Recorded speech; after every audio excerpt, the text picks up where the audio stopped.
life, man. To start off, a simple thought.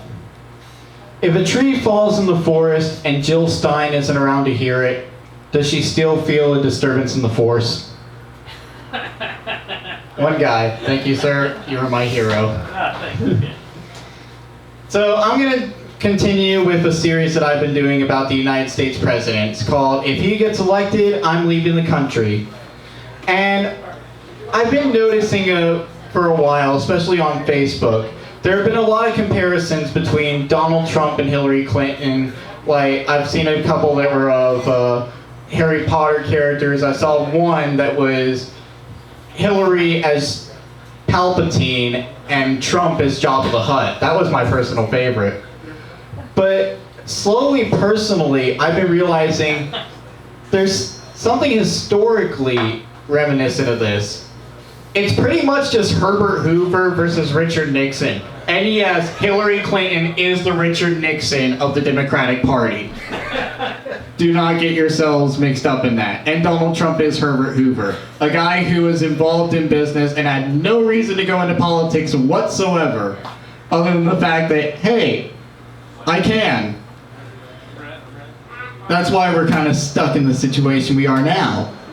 But that leads me on to what if we had one of those great presidents? When was the last time we had a really great president? Teddy Roosevelt. Teddy Roosevelt, thank you, sir. And another great president that comes to mind is the president we're going to be talking about today in my segment called Episode 6, A New Hope.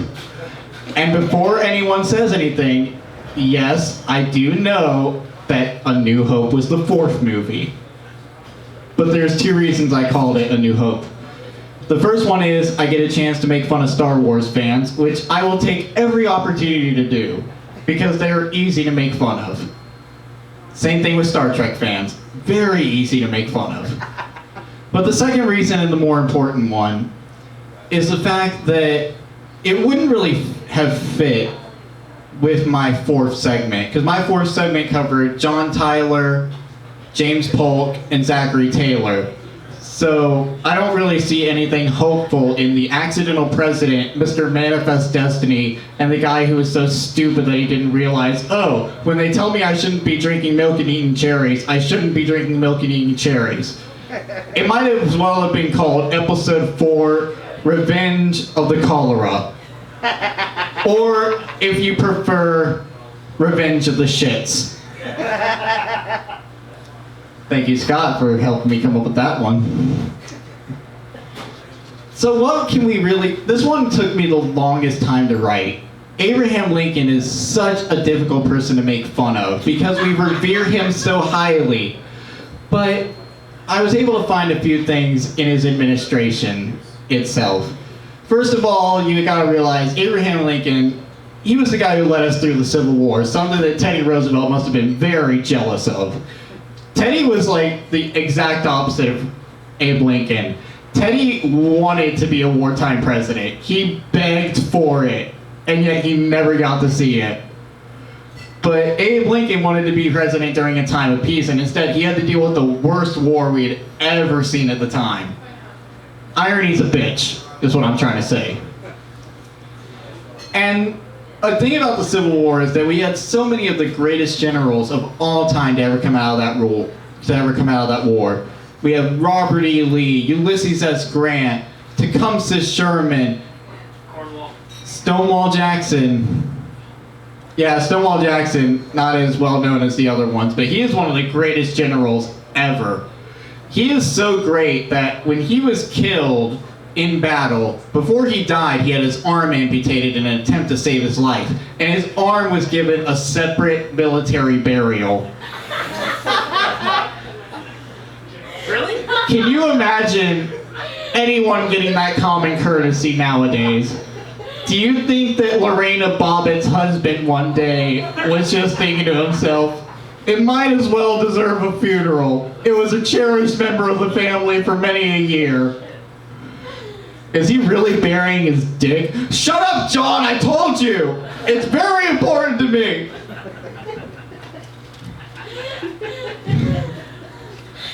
And another thing about Lincoln is that he was the president who is known as the Great Emancipator because of his passing of the Emancipation Proclamation, which was an amazing thing for him to do at that point in time. He received criticism on every end of the spectrum.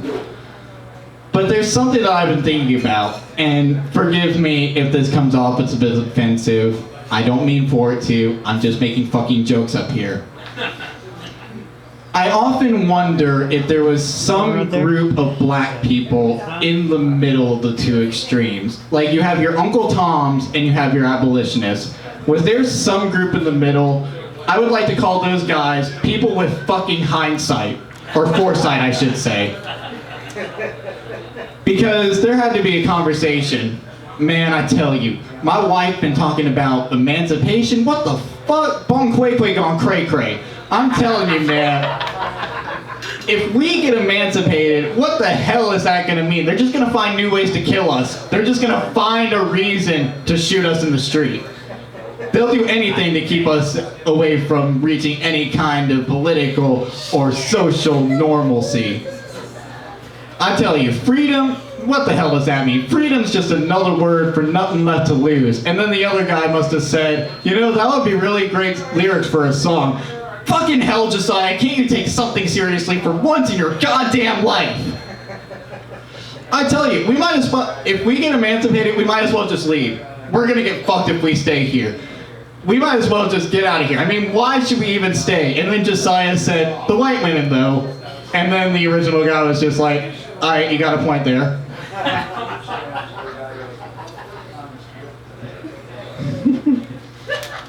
I was actually really worried about performing that bit. Luckily, the intended audience left before I got... I know. It sounds offensive. I know, that's why I said. And now we're going to talk about something personal about Abe Lincoln. We're going to talk about the rumors that surfaced just after his death that he participated in alternative lifestyles, shall we say. There was a huge rumor that came out about 10 years after Lincoln was killed that tried to tell everybody that Abraham Lincoln was a homosexual. Let me just say this, speaking as a guy. Every guy has at least one male friend that they are extremely gay with. I only got 3. Yeah, I have 2. I have 2 friends that I am extremely gay with. One of them in the more traditional sense, and one of them in the sense that you actually expect when you hear, I'm really gay with this person. First of all, there's my friend Scott. My friend Scott and I are gay for each other in the sense that we argue like a goddamn married couple. And we might as well be swimming around in each other's heads because we can finish each other's sentences, all that good stuff. And then the other person I'm gay for the sake of anonymity, let's just call him optimistic. Yeah, for those of you that get it, yeah. Yeah. Only you would run it. I am so gay for this man that I ran head first into his window and bashed my head on the top of his car. Like a dum-dum. Because I wanted to hug him. He is just the cutest little cuddle bear. Like, I'm gay for him in the same way that Arnold Schwarzenegger went for the mistress. Like, just that sort of thing. Like, my old relationship is getting kind of tired. Let's try something new, see what comes out of it. You're really excited when you see that person. The weirdest thing that ever happened between Miles and I was just, we were tripping hard on acid one time. And we were in a boathouse. And at one point, Miles looks over at me and he says, dude, is it me or does it feel like we're floating right now? And I looked over at him and said, who the fuck are you? So yeah, I get the feeling that it wasn't so much he was gay, but he was very gay for that particular person. And the last thing I'm going to talk about is the assassination. Abraham Lincoln, the 3rd president to ever die in office. But what was so shocking was that someone actually had the balls to kill him. Not only was this a person, this was one of the leading actors actors of the time. John Wilkes Booth. His family might as well have been the fucking Brady Bunch. Everyone in his family was famous. Every goddamn one of them. Especially his older brother Edwin. Nice little coincidence between Edwin Booth and Abraham Lincoln is that Edwin Booth actually saved Abraham Lincoln's son when he was about to get hit by a train. Oh, how irony is a bitch. Well, I hope that I get to meet a member of your family again soon. Well, Mr. President, I hope so as well. My brother John has been really interested in you the past couple of years. But even worse than that, in terms of the assassination, was the effect that it had on his son Robert. Because Robert Todd Lincoln's life after the assassination reads like a really morbid version of 7 Degrees of Kevin Bacon. Robert Lincoln chose not to go with his father when he was shot.